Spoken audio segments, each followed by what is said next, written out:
This is just a quick reply to Way to Life Ministries. Ironic name. The Way to Life. If you enter into life, you keep the commandments. And you didn't want to actually answer that question. Instead, hanging on to this blood atonement, but you don't know who the Messiah is and what he's came to do.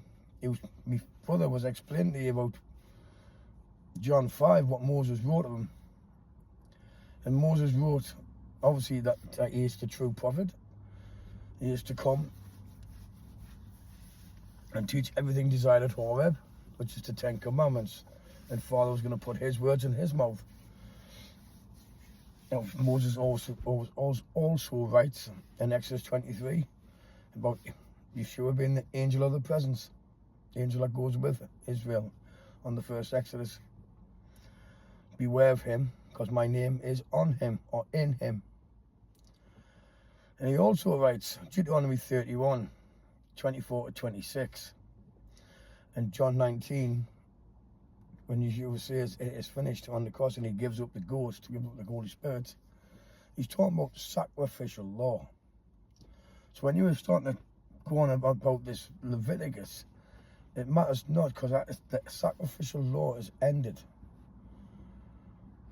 What the blood of bull and goats couldn't do, his blood, the perfect sacrifice, Yeshua, has done, ending sacrificial law, refreshing the Holy Covenant, the 10 Commandments, everything desired at Horeb. My brother was explaining this, but he didn't like the way he was telling you, because he speaks with authority, because he knows it's the truth. We all know it's the truth. And he kept saying, what commandments is he talking about? He's talking about the 10 Commandments. You want to enter into life, keep the commandments, the 10.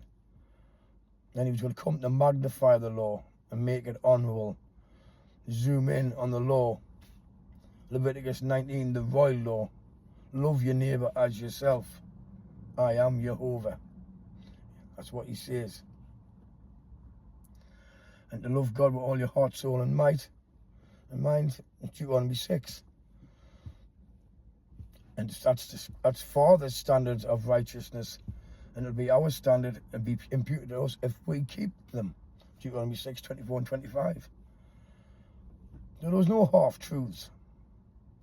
Now I couldn't do this reply video yesterday because I had stuff to do. But to go on as if you just booted just like.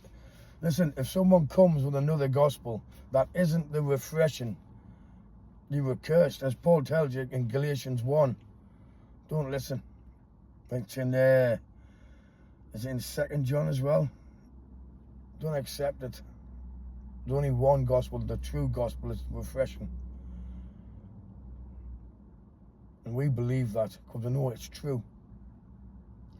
And we keep these covenants and promise, because that's the only way you can be grafted in as a spiritual seed of Israel. Paul tells you in Ephesians 2, in Ephesians 11, Romans 11, he warns you not to do what Israel did in the first place, which is worship a Christmas tree and Asherah pole. I don't know. It's like,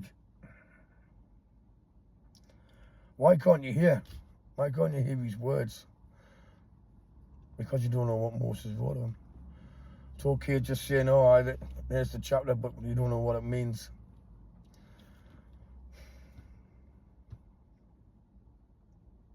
Well, that's it. Just thought I'd reply anyway.